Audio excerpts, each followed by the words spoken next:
एक स्त्री, जितने पूरे विश्व में लोग कथा श्रवण कर रहे हैं, देश विदेश में बैठकर भक्त इस पवित्र प्रांगण में बैठकर कथा श्रवण कर रहे हैं, वो अपने भीतर एक उतारिएगा। पुरुष और स्त्री में एक अंतर है।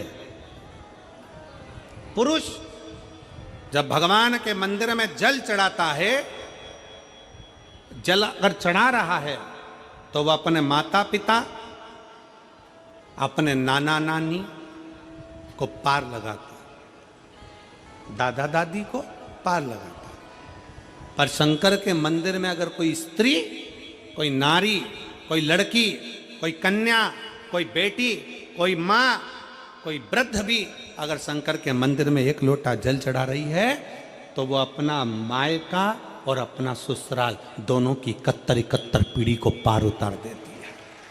और कितना सुंदर कहा माता पार्वती जी ने भगवान शंकर से अमरनाथ की गुफा में प्रश्न करते हुए कहा कि पुरुष भगवान की सेवा में लगे, भजन में लगे, मंत्र उच्चारण में लगे तो उसका फल पुरुष को प्राप्त होता है, पर अगर स्त्री, नारी अगर भगवान शंकर की आराधना में लगती है, शिव की भक्ति में लगती है, तो हे भोलेनाथ उसका फल किस किस को मिलता है।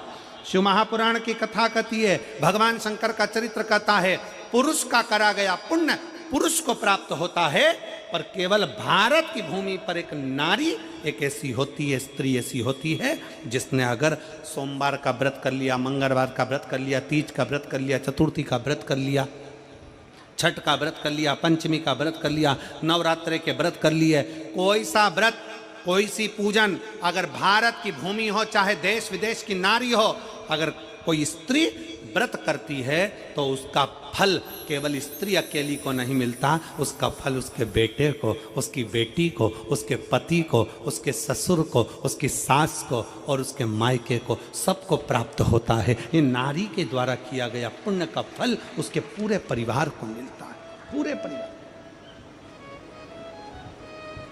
शायद आप लोगों को मालूम है कि नहीं मालूम, हमें ध्यान में नहीं है, करवा चौथ का व्रत किसके लिए होता है? जम के बोलो जरा,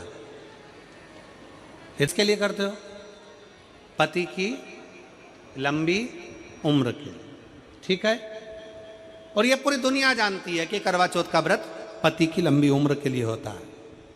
पर कभी मौका मिल जाए तो एक बार गणेश पुराण को पढ़िएगा, और गणेश पुराण में और देवी भागवत में दोनों में स्पष्ट वर्णन आता है कि अगर स्त्री चतुर्थी का व्रत करती है, चाहे वो करवा चौथ हो, चाहे बड़ी चतुर्थी हो, छोटी चतुर्थी हो, किसी भी चतुर्थी का व्रत अगर स्त्री करती है तो उसके पति का तो उम्र बढ़ता ही है, साथ में उसके पुत्र का वैभव भी बढ़ता है, उसके पुत्र का वैभव भी बढ़ता है, उसकी संतान का सुख भी बढ़ता है। तो कोई ये विचार ना करे कि करवा चौथ का व्रत केवल पति के लिए होता है। शिव महापुराण की कथा कहती है कि करवा चौथ का व्रत अगर स्त्री करती है तो पति की तो उम्र बढ़ती है, साथ में उसके बच्चों का वैभव भी बढ़ता है। कोई व्रत अगर स्त्री करती है, नवरात्रे का व्रत कर रही है, नवरात्रे में उपवास रख रही है, उसका फल सबको मिलता है, उसके पूरे घर को प्राप्त होता है, पूर्ण घर।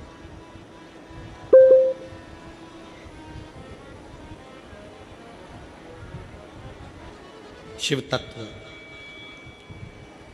शंकर की अविरल भक्ति, शिव की उपासना,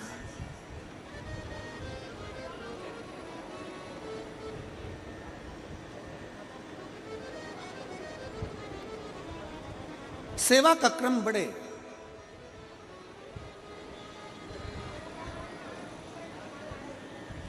मंत्री से ज्यादा मंत्र पर भरोसा रखो, मंत्री से ज्यादा मंत्र पर भरोसा रखो, और संसार से ज्यादा मेरे महाकाल पर भरोसा रखो। मेरे महाकाल वो है अकाल। उन्होंने पूछा गणेश जी फ्री कब रहते हैं? तो हमने कहा अब ये तुम्हारे ऊपर, हमको तो मालूम भी नहीं, हम तो अपॉइंटमेंट लिए भी नहीं उनसे, तो तुम्हें ज्यादा स्मरण हो। तो आप शंकर जी की कथा करते हो, आपको नहीं मालूम कि गणेश जी कब फ्री रहते हैं? हमने कहा गणेश जी फ्री रहने का केवल एक समय होता है, एक टाइम होता है, एक पल होता है, एक घड़ी होती है कि गणेश जी महाराज हमारे घर में आ गए, गणेश जी की सबसे पहली जो आरती हो, उस आरती के समय पर अगर धूप बत्ती जलाई जाए या गोबरी को जलाकर उसमें गूगल छोड़ी जाए और गूगल छोड़ने के बाद गणेश जी का नाम ध्रुम वर्ण कह दिया जाए, तो गणेश जी को तुम्हारे घर की पूजा स्वीकार करना पड़ती है। बस वो समय हम जानते, हम तो बस उतना जानते हैं कि शिव महापुराण में लिखा और मुद्गल पुराण में लिखा, गणेश पुराण में लिखा, गणेश जी का एक नाम होता है ध्रुम वर्ण। क्या नाम है? ध्रुम वर्ण गणेश जी का एक नाम होता है। जब हम धूप जलाकर और धूप लगाने के बाद में गणेश जी की सबसे पहली आरती करने के पहले अगर हम सबसे पहली आरती गणेश जी की कर रहे हो, अपने घर में स्थापना कर रहे हो, बिठा रहे हो, और तुम चाहते हो कि गणेश जी मेरे घर में आके मेरी पूजा को स्वीकार करें और जो मांगू मेरा गणेश मुझे दे 10 दिन के अंदर, तो पहला नाम लेकर पुकार लेना ध्रुम वर्ण विनायक, बैठो, बस काम हो गया। वो फ्री होकर आता है, वो बैठता है, अलमस्तता में बैठता। अब वो हमसे पूछे समय क्या है, हमने कहा देखो हमारे को तो मालूम नहीं, बस इतना जरूर जानते हैं कि ध्रुम वर्ण नाम के मेरे विनायक, जो जिनके शरीर से भक्तों के ताप मिटाने के लिए अग्नि तेज निकलता रहता है, जिनके शरीर से धुएं की भांति अग्नि प्रकट होती रहती है। अग्नि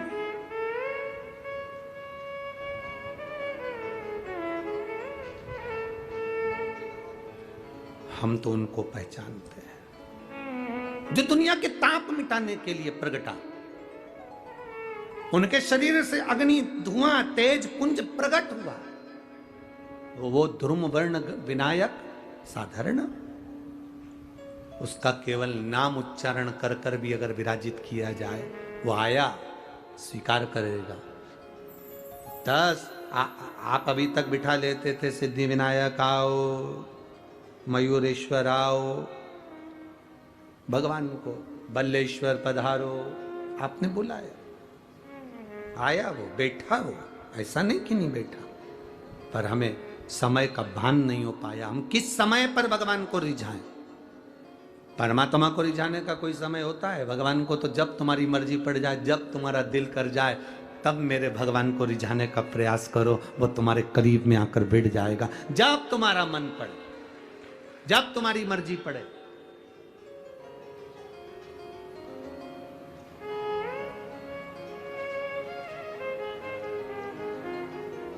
चतुर्थी का जो व्रत करने वाली होती हैं, जो चतुर्थी का पूजन करने वाली होती हैं, उनके भीतर का एक भाव होता है कि जैसे ही शाम का समय आए चंद्रदेव का पूजन करें, चंद्र जब प्रकट हो जाए, कलश भर लिया, उसके नीचे आखा दाना रख दिया, चावल गेहूं जो भी आप रखते हो पूजन के लिए, ऊपर पात्र आदि रख दिया जलाशय, फिर अपन ने घी का दिया लगाकर पूजन भी कर ली। तो जो चतुर्थी का पूजन करने वाली होती हैं, जो चतुर्थी का नियम व्रत धारण करने वाली होती हैं, बड़ी बड़ी चतुर्थियां करती हैं या उसका नियम धारण करती हैं, तो चतुर्थी का जो पूजन करती है वो किस चीज के लिए होता है? केवल संतान, पुत्र, परिवार, हमारा कुटुंब, हम जिस कुल में हैं, हमारा कुल वैभव की ओर बढ़े, संपदा की ओर बढ़े और उसकी आयु बढ़े,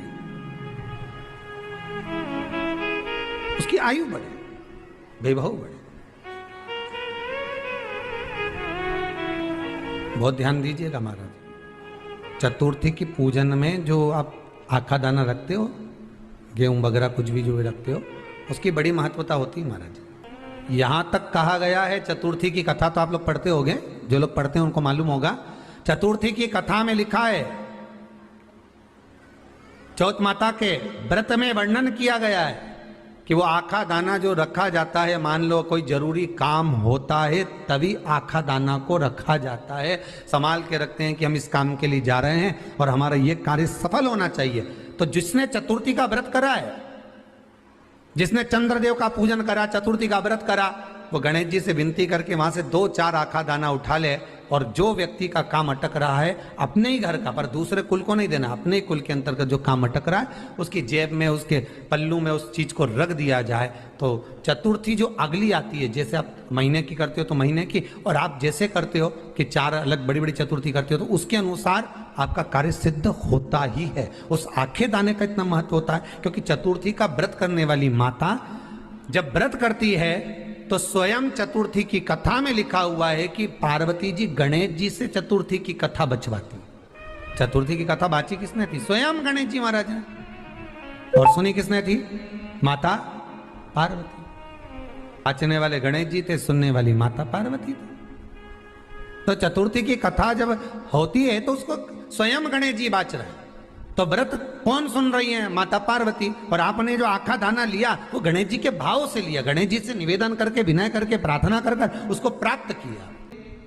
चतुर्थी के दिन 7 गांठ वाली दुर्वा 21 ले लो और चतुर्थी के दिन गणेश जी को समर्पित कर दो। पंचमी तिथि को उस दुर्वा को उठाकर दूध में डाल दो और उस दुर्वा को दूध में डालकर उस दूध में उस दुर्वा को मल लो, और जिसके सफेद चमड़ी पड़ गई हो, चर्म रोग हो गया हो, उस दूध को उस दुर्वा के साथ, दूध नहीं भी हो तो पंचमी के दिन दुर्वा का लेपन शरीर पर कर लें। आधे घंटे तक करने पर पंचमी को प्रदोष काल में स्नान कर लें। महाराज आपको चर्म रोग में आराम लग जाएगा, सफेद चमड़ी अपने असली रंग में आना प्रारंभ हो जाएगी। गणेश पुराण दुर्वा का मूल बता।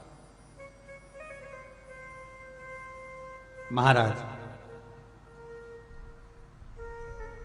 21 दुर्वा के 108 बंडल बना लो।